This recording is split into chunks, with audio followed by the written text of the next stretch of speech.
in a cup? Do you want a cup of water? You okay? Okay, great. Good. This is a cop experience. You have a water bottle, right? It's like, all right. Okay, we'll get started here. Everybody, very excited to have you join us here today with our panelists. I'm going to introduce them in just a second. But before I do, I want to welcome you to our panel, which is called the U.S. EV Revolution. And today is Transportation Day at COP28 in Dubai. So we're right on schedule with having this. I think it's going to be a very exciting panel today. Before we get started, I did want to mention a little bit of information about the Climate Registry. The Climate Registry is a nonprofit organization that empowers North American organizations to be climate leaders by providing best-in-class, credible carbon reporting programs and services for measuring and reporting carbon emissions. Our innovative initiatives and events bring together a bipartisan coalition of government, business, academia, and NGOs to drive climate action and climate ambition and action on the road to net zero. Did you hear that little drive there? That's what we're going to be talking about in just a minute. So we are going to get started now on our session, and this is at this session today we're going to be focusing on how states and private partners can accelerate electric vehicle adoption. It's a goal of the U.S. government in terms of its climate action response. So strategic infrastructure investments to create a wide network of EV charging throughout U.S. states is a key factor enabling this transformation. So we're going to hear from both state leaders and the private sector who are working collaboratively across agencies and state lines to address unique challenges, opportunities, and tailored strategies for implementing the EV revolution. Joining me here today are Adam Gromas, Adam is a Director, Global Sustainability Policy at Uber. Welcome, Adam. Sitting next to Adam is Alexa Wojtek.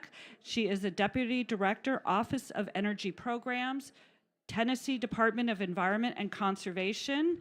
Thank you for joining us too, Alexa. And we also have Dr. Jim Woods, who is the California Assembly Speaker Pro Tempore. So we're invited to have all of you here today with us. And with that, we're going to dive into our first question. This is a question that we'll throw and ask each of you to answer. Adam, we'll start with you. So, you know, if you could describe your elevator pitch, how is your state company accelerating the EV revolution? That's an easy one. Thank you so much, Amy. Thank you so much. It's such a pleasure to be here and with my fellow panelists.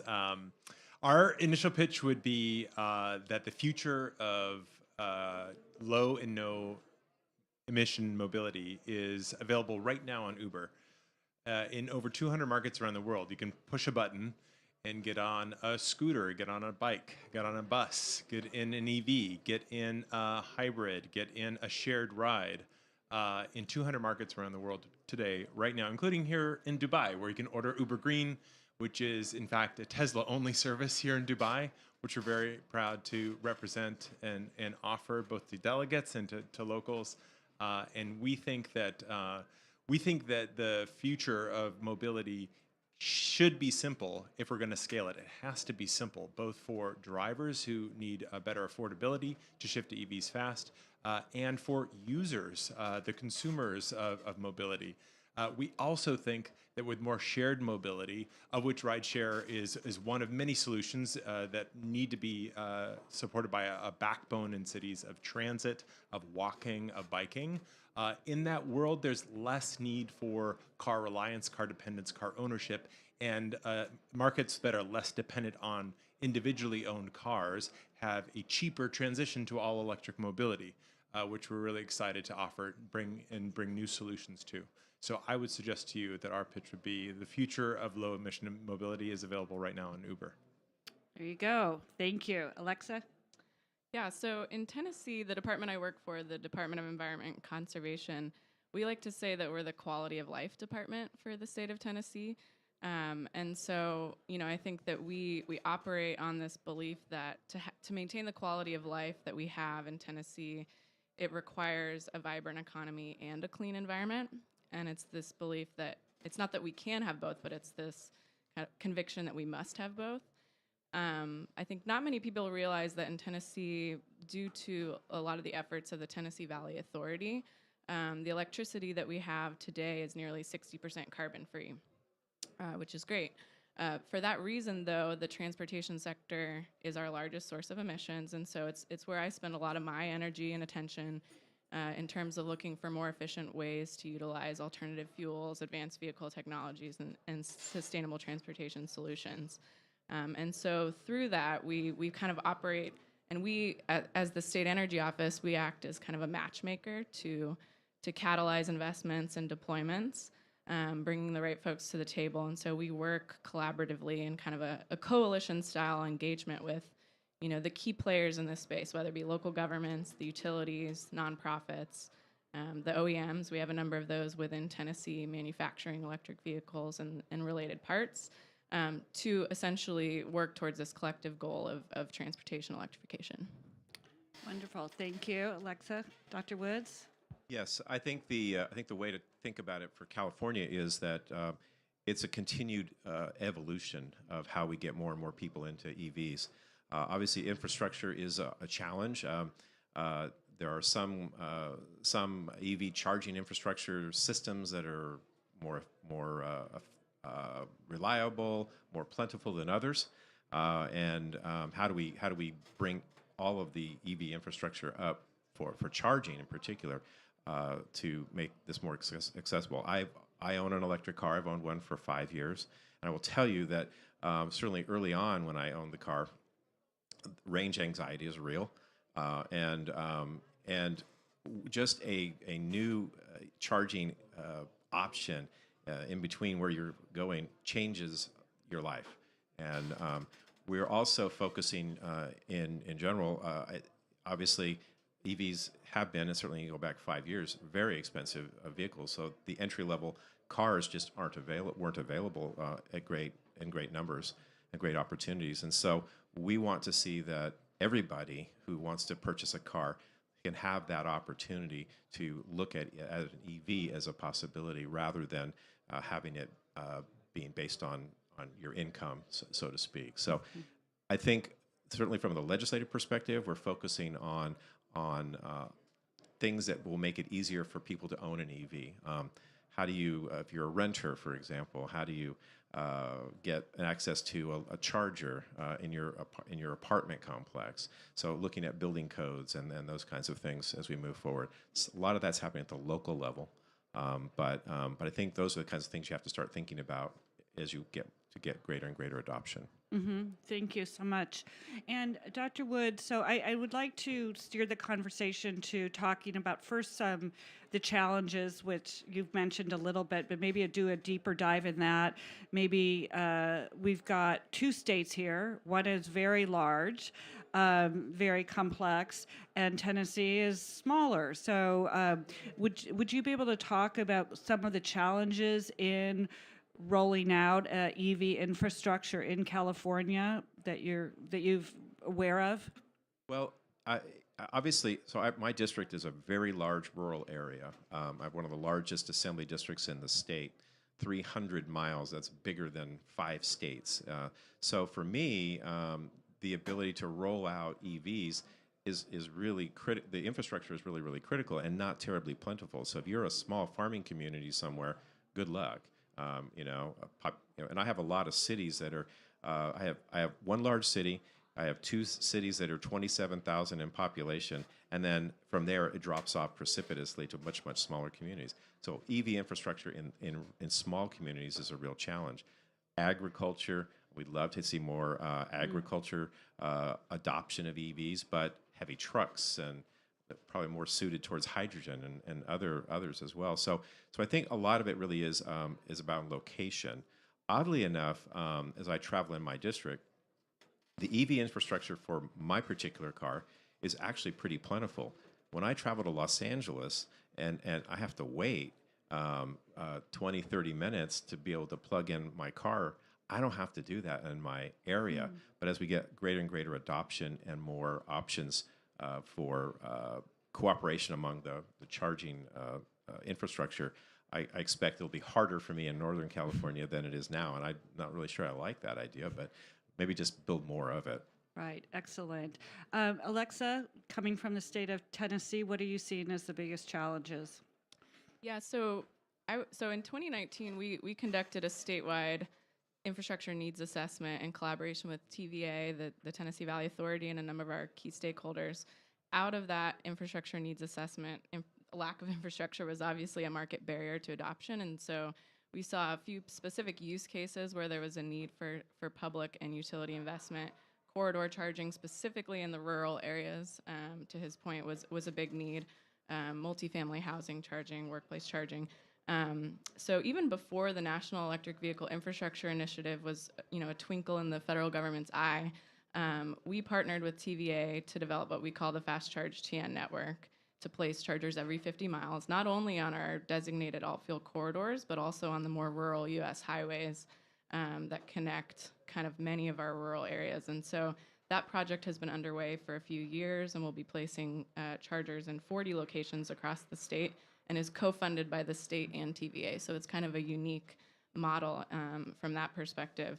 So our governor, actually, his first executive order when he came into office was focused on supporting our rural communities. And so that's been a big priority for us on the electrification front specifically. We've done a lot of work with Tennessee Tech University in particular.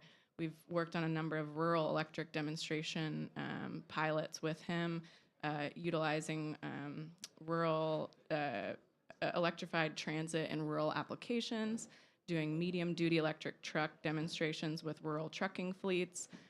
Most recently, we partnered with them on a new project to deploy used Nissan Leaf batteries in a Second Life application as energy storage for non-grid tied solar-assisted chargers in rural areas where the grid, may be cost prohibitive to do electrical upgrades to support charging in those areas. So, some really cutting-edge stuff, and we're excited to continue to find ways to build this into rural markets. That's a fabulous idea. I saw Dr. Wood's eyes light Can I up. get that information, please? Yeah, of course. I also saw one recently in, I believe it was Portland. They had their telephone poles along the streets in the city. They had turned into chargers somehow. I'm not sure if that's working with the utility, but for where there's a lot of street parking, not a lot of people who are using or have garage, that seemed like a great initiative. Yeah, I know that a lot of our urban areas, including Nashville and Knoxville, are looking at that as well, and so that's an area where we hope to support us in the future too, in more urban, densely populated areas. Right. Thank you. So Adam, I'd like for you to talk a little bit about your job, what you were supposed to do. You talked a little bit about Uber and the elevator pitch, but your job really is to expand the EV revolution in the United States and to try and accelerate that. And you've got the diverse states, diverse geography, these challenges that Dr. Woods and Alexa have talked about. How are you strategizing, managing, looking at that scenario? Yeah, well, the first thing I do is I talk on panels like this and I'm inspired by people like Dr. Woods and Alexa's roll up the sleeves work. So that's one. I started my career working for the California Air Resources Board. So I drank the Kool-Aid really early. This was 20 years ago.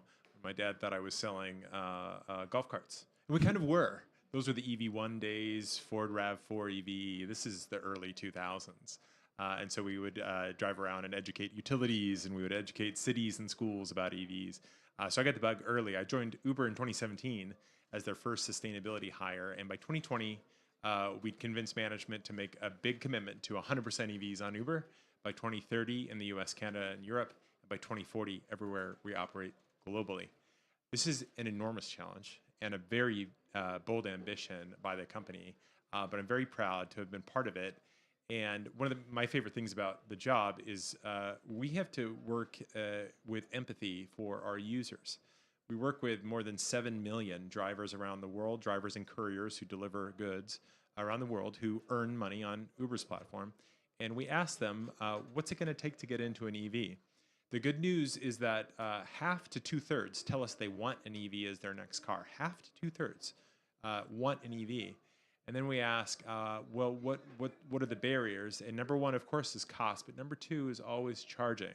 Charging is a great concern to non-EV drivers. There's a perception reality there about infrastructure availability, intimidation about what it is. The lack of familiarity is real. Haven't talked to a neighbor that has one or has seen it for real life, which is particularly true for immigrant communities, lower income communities, communities of color in the United States, and there's good research to back that up. So we have a lot of work to do. We've also found that when we interview drivers who have already made the switch to EVs, to underline Dr. Wood's point, range anxiety is very real. And in fact, they feel it in their pocketbooks. If you're not just an EV driver, but you're using your EV to earn money, you're not only thinking about range anxiety, you're worried about running out of charge with a paying customer in the back that you might be stuck with for another 45 minutes while you try to find charging. We estimate from driver surveys that there's an opportunity cost of charging, if you're in an EV, of about 20% on your earnings, meaning your vehicle is less available for revenue service because you have to spend more time looking for charging, commuting to charging, waiting for the charger that might not be available in LA, and then plugging into charging to then get that full charge. And even at a full charge, you say get 200 to 300 miles, which compared to your Prius driving peer has taken you an hour to get 300 miles, and they've gotten 600 miles and they're taking 5 minutes at any corner gas station. So that downtime is a reality for fleets, for commercial fleets, for rideshare drivers, for taxi. And it's a big barrier to overcome.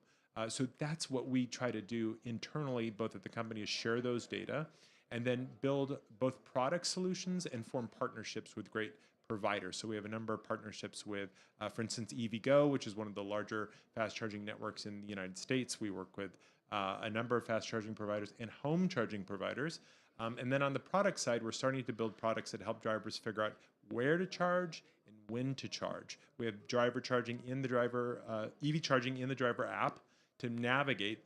But we announced earlier this year a series of features which I'm really excited about, which use Uber's innovative technology and magic to make it a lot simpler to drive. Meaning, if the driver allows us and consents, we can take their battery state of charge information, plug it into the dispatch algorithm, and figure out which trips will fit within the remaining state of charge. Then help the driver on that last trip route to nearby charging, and help them plan. Drivers most care about take-home pay and the use of their time. So if we say, look, at 4 o'clock today, demand for trips is going to be low, rides on Uber won't be very lucrative for you, and electrons will be cheap because it's a low demand hour. You should charge then at that hour, and we found a great charger for you that we can help you reserve if we have the right data. Or maybe at 6 p.m., actually, you've got enough charge to offer a few more trips.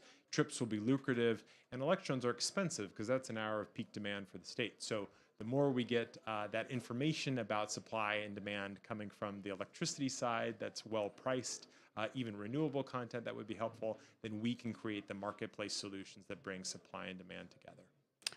That's so interesting, and it just brings up the point that there needs to be a real partnership between the users, whether it's individual users or Uber drivers, and the utilities.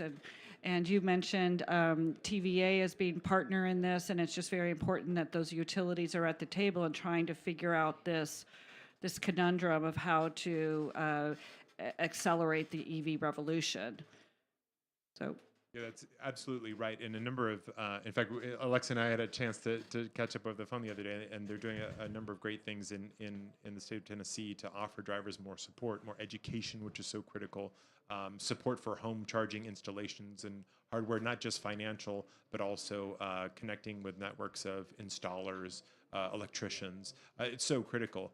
States like California, because of a great history at this work, 30 years long, not just policy efforts, but spending. California spent $10 billion on EV charging.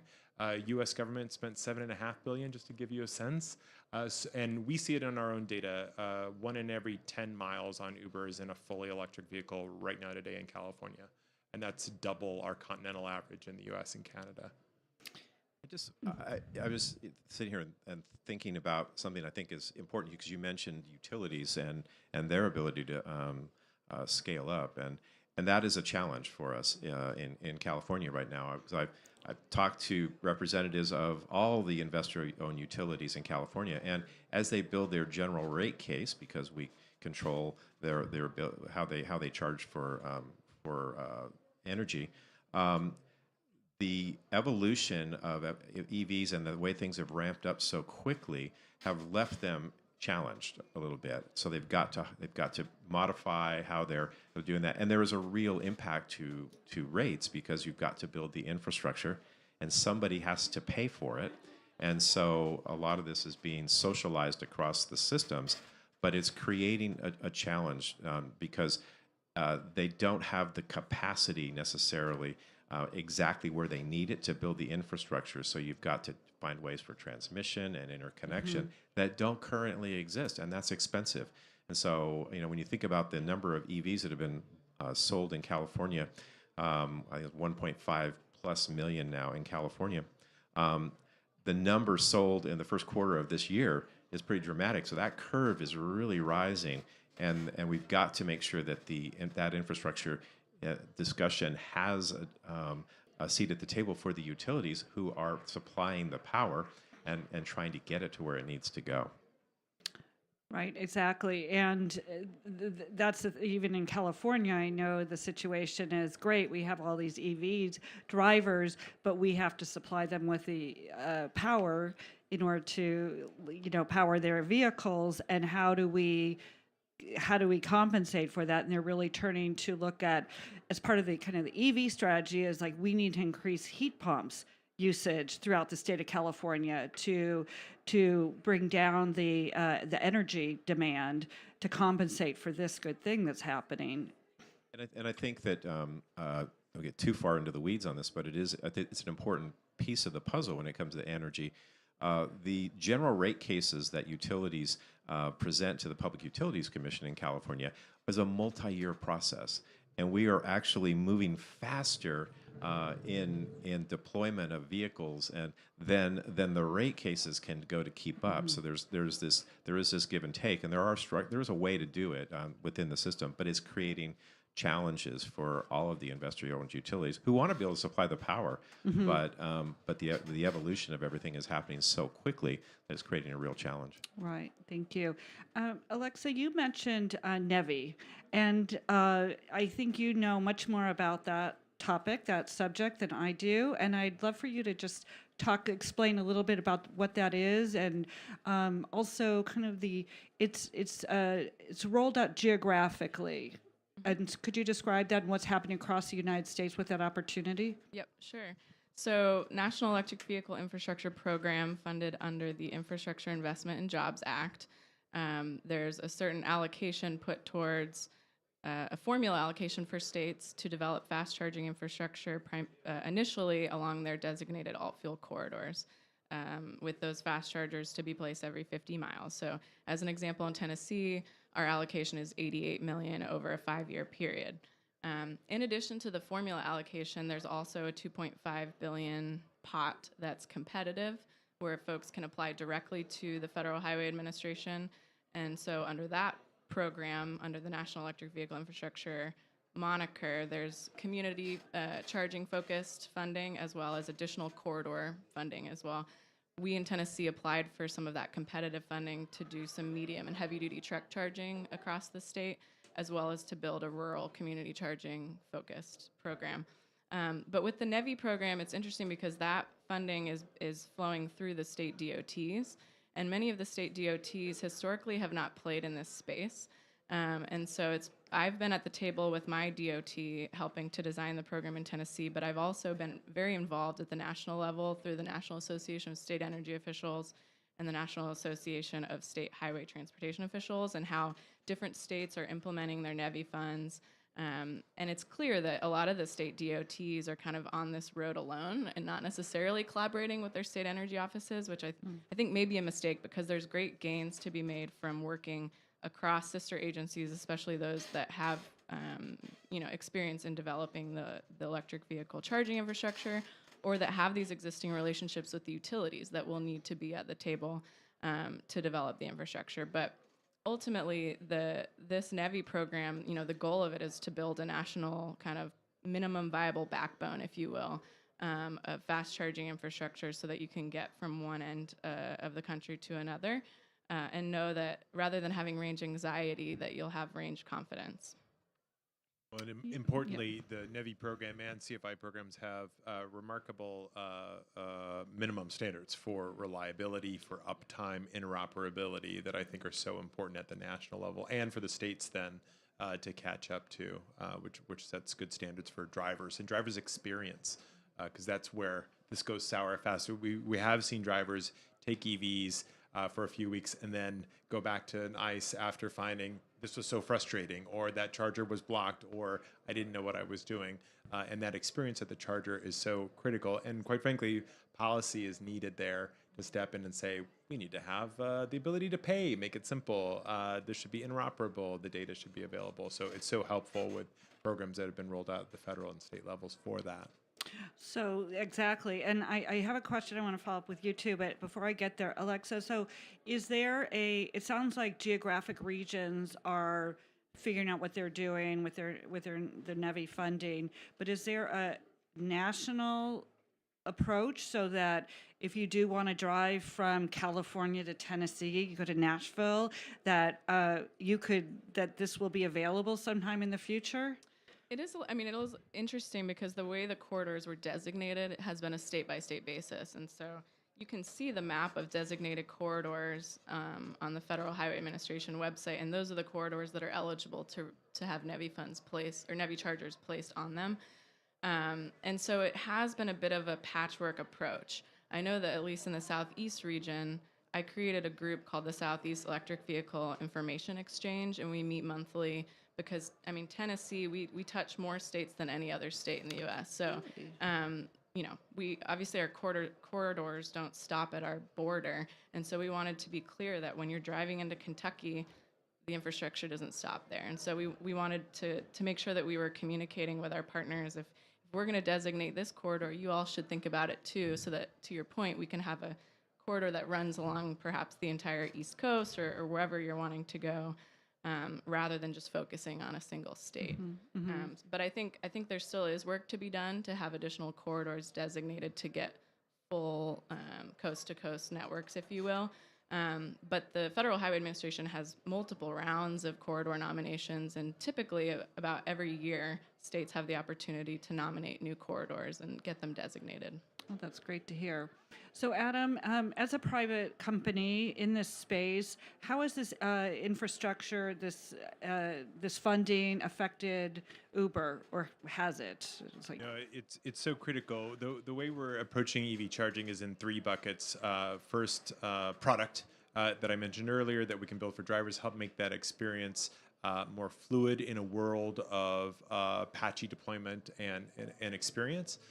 Second is partnerships, working with fantastic companies, working with utilities directly, working with cities, so that we can ensure that drivers have best access to lowest cost solutions for home charging, for fast charging publicly, et cetera. And then the third is policy, is lifting up what we see as working. It's a great pleasure of mine to work at a global company where we can see in our data where drivers are using EVs fastest. And so when we look at like San Diego, San Francisco, Vancouver, Canada, Amsterdam, Lisbon, London, these are the places where drivers are shifting to EVs fastest, and we see it in our data. And then we look at the policies from those places and start to pick up best practices. And then we love sharing those across the Atlantic and around the world, so that we try to do that on a regular basis. One of the things that I'm really excited about that we started developing last year, not only in conjunction with CFI, but with local California State CEC funding. The CEC, the California Energy Commission, 2 years ago released its first ever, I think it was a world first, solicitation for EV charging that would focus on rideshare drivers as a key constituent in the demand. And so what we did was reached out to our private sector partners who were applying for those funds, and we said, look, we are going to take our data on where drivers live and where drivers drive, And we're going to look ahead in time and imagine a future of 30, 50, 60% EV adoption. And we'll convert the mileage that we see to kilowatt hour demand in space and time. We provide those heat maps to our partners. They applied for the grant funding. I was so excited to see that I think it was six of the 9 awardees had partnered with us with those data. And in fact, those stations are already in the ground, some of them through that grant program. The first was in San Leandro, which is just down south of me in Oakland, California, that went in place. With the CFI funding that Alexa mentioned, this is the competitive grant program from the feds, the $2.5 billion. We partnered with another number of cities around the U.S. and said the same thing. Los Angeles, San Francisco, others who are applying. We have heat map data on where we think drivers are going to need charging. We overlaid the Justice 40 mapping that the White House had put out. These are the maps of so-called underserved areas throughout the United States, as defined by the U.S. government, that are eligible for more funding, and which there's a minimum 40% requirement, a benefit for EV charging going to. And what we found was that the charging need for drivers on our platform overlaps very well with Justice 40 areas in cities throughout the country. And so we wanted to share that information, that we think there's such a big opportunity for local green economy investment. If you've got $1 to spend or a federal dollar to use for EV charging, you're so better off placing that in an underserved community, in a charging desert that we call them in cities, because you're going to get that extra benefit for working people, for working drivers that tend to have more mileage. Therefore, there's more emission savings benefits. And those local transactions are locally produced. Electricity is locally produced. We have 74,000 drivers who use EVs on Uber in the US, Canada, and Europe. They did 38 million all-electric trips in the third quarter of this year. That's 170 trips per driver per month. That's 170 transactions to earn income for those drivers, 170 consumer impressions in an EV to see an EV maybe for the first time, and it's 170 transactions using the local grid and the local economy, which makes me so excited about it. If we can share those data with the utilities and with the governments who are allocating the funding on the table, we hope that we can see more charging, particularly in underserved areas. Absolutely. Alexa? I guess I don't know if you were going to switch away from Infrastructure Investment and Jobs Act, but before we do, I would note, because, it's been like the rainy season of federal funding opportunities. And so, outside of NEVI, there's so many other things going on, whether it be the EPA Clean School Bus funding, which is prioritizing electric school bus deployment, FTA's Low-No program for transit buses. There's the forthcoming heavy-duty vehicle program under EPA as well that's more truck-focused, zero-emission truck-focused. And obviously the tax credits, too, for both new and used vehicles and on the infrastructure side. And so I think we in Tennessee have been trying to make sure that folks know that these things are out there. A big part of our role is hand-holding them through the process of applying for funding if they don't have the capacity necessarily. I know with the EPA Clean School Bus program, we partnered with TVA and the World Resources Institute to create an initiative called TN BEEP, Bus Electrification and Education Partnership. And essentially, we reached out to every single school district in the state, gave office hours to them, answered their questions, helped them meet with their local utility to ask about the charging infrastructure considerations if they went electric. And so we were able to maximize the number of applications of Tennessee school districts applying for electric buses. We also provided Volkswagen funding as voluntary cost share to help make their applications more competitive. So I think there are ways in which states can be supporting local actors in applying for a lot of this federal funding as well. I just thinking again about the infrastructure as the charging infrastructure, in particular for EVs. We've built out a lot of it so quickly. There doesn't appear to have been a lot of thought about how we maintain them. And so we're seeing in California, in particular, in one of my counties, we've got a citizens group that goes around and monitors the infrastructure to see how many of those that are actually available at any given time. And we're finding that some of them, they're in the 25, 30% that drivers are not being able to hook up because those aren't operating. And so we've gotten out ahead of ourselves, I think, in that respect. At an earlier presentation a couple of days ago, heard about a women-owned business, women-owned minority business that's actually going out and being able to repair these and create great jobs and provide a really necessary service. But we've built it's like you've built your infrastructure out too far, too fast, without a thought for maintenance. And if we don't get the maintenance piece right, and people begin to think that that's not going to be reliable, our ability to continue to get more and more people to adopt will be a problem. And that those stories are beginning to creep out there. Yeah, Question. I know Adam touched on the uptime requirements associated with the National Electric Vehicle Infrastructure Program, and so I agree that those are great in order to trying to bake it into the design of the program. It will be challenging to meet those, and I'm curious to see how the industry, what the industry does to meet those uptime requirements. But another piece of it is that the National Electric Vehicle Infrastructure Program can also fund workforce development, and so I know that in Tennessee we're partnering with a lot of our technical colleges, colleges of applied technology, and community colleges to build some of those pipelines so that we have folks on the ground who can conduct that maintenance when a charger goes down. And so that's also a big piece of this as well. More and more technology can help as well. I just saw that another company, Google, had released charger reviews by users. So they're posted online now. So there'd be more feedback coming to say that this charger's broken, or where's the cord, or I couldn't pay for it. And I do think it's so important that there are a couple layers that are available and accessible to everybody, so that we can work on it together to make sure that the charging's going where it needs. Right. I love that. That's a new career that's being developed, and you don't hear about that. But like you say, you have to have all the layers built in. You just can't put them out there and then walk away. It has to really be supported there. And I do want to open the discussion to some questions, but just kind of, everybody's touched on this a little bit, but it's just from your own perspective, stakeholders, the potential drawbacks from the people who might get in the car. How do you get the Uber drivers to transition to a EV? Is there an incentive? Do they come with their EV, or do they, are they able to? Are you seeing a change where they move from a traditional car to an EV? And then Alexa and Dr. Woods, just you've touched on a little bit of the reliability and the challenges and what people might think, and the negativity that might be out there and creeping in.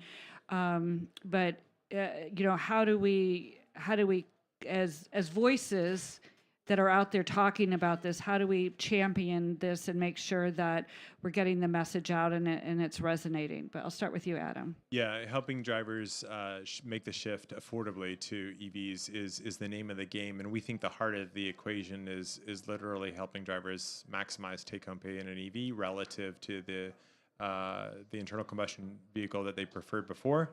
The competition on the road is a used Prius. A used Prius has an unbelievable value. If you're trying to make money on a car, you can buy it pretty cheaply on the used market in almost any market in the world.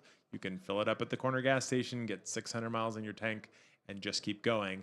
And the total cost of ownership of that Prius is the competition for the EV to beat, not just on a 3-year or a 5-year basis, but on a monthly cash flow basis, which is really challenging, particularly for drivers coming from, underbanked segments or lower income communities of color segments. So that's the work that we have to engage in. And we're so interested in doing this, because if we get it right, we can help working people move to the front of the EV transition line and to be ambassadors in their local cities. I mentioned 170 trips per active EV driver. One of the ways that so Uber has been providing incentives to drivers to make a shift. We made a pledge to make $800 million in total incentives available to drivers over a 5-year period through 2025. And we've been heavily engaged in that. But we also do a lot of partnerships to try and figure out how can we bring down the cost of the vehicle or make it so that it's more accessible. So we launched a program a couple years ago with Hertz to make weekly EV rentals available to drivers in the US, Canada, and in Europe. And what we found was over just the first year of the program, more than 50,000 drivers participated. They did 250 million miles in Teslas and GM Bolts and Polestars. And we conducted an analysis in California and found that the drivers participating in the EV rental program were 2 to 3 times more likely to come from a low-income community or a community of color compared to EV owners in the general population. We were really struck by that. We didn't start this program to be an equity-oriented program. We started to figure out how can we chip away at the cost and access barriers to EVs. And we found that when we created a new front door for EVs, we brought a lot of new people into the EV opportunity that had not been participating as much before. And we think that's so critical. It's path dependent, because you need to see your neighbor using an EV to know that it's possible for you to ask those questions. What's that like? Where's the charging? Is it hard? How do you charge it at home? Because it's those conversations in the car, in the driveway, that change consumer behavior and perception. You need to see that it's attainable for you. So we hope to be more and more involved in making that possible. Wonderful. Alexa? Yeah, I mean, I think when you're in the business of behavior change, you have to be able to understand your audience, know what drives them, and rather than forcing something down their throat. And so, I can't underscore enough the importance of education and outreach. And I continuously, even to this day, when I go speak at town halls and things, the types of questions I get make me realize that there's still a lot of education to be done. I often get the question, is it safe to drive an EV through a car wash? And so I think that, one of the things we talk about in Tennessee is getting butts in seats. And so we obviously support things like ride and drives or these sorts of demonstration initiatives to get the general public exposed. Because I can't be everywhere at all times, we've started creating things like chapters where we can deputize folks to be champions within communities, even rural communities across the state. And once we give them the tools, they can go host their own demonstration initiatives. And so we're trying to find ways that we can scale that education and outreach in different ways. One of the, I guess we'll call them stakeholder, for lack of a better description, is our municipal governments and federal government in adoption of EVs. I remember in the little city that I live in, seeing early Prius being adopted by the city and thinking, wow, that's interesting. Now they use electric vehicles as well. I have a city that I represent in Mendocino County that has 4, I won't use the brand, but full-size pickups that they use as patrol vehicles, with a 5th one on the way. They're the first municipal police force to have that kind of capacity. And you think, well, how does that work? Because in my world, I drive longer distances, and so the charging is more of an issue for them. But they have a very small area that they patrol, and so that's a wonderful use of an electric vehicle because it's such a contained area. And so when they charge by plugging it into the wall, trickle chargers. That's how they do it.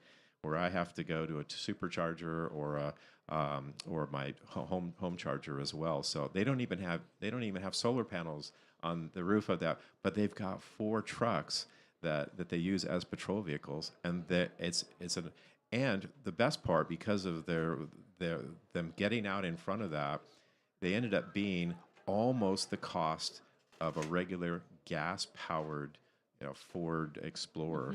And this is going to last way longer for them and be much better for the environment. And they're also community ambassadors, right? They're driving around. People love it. Right.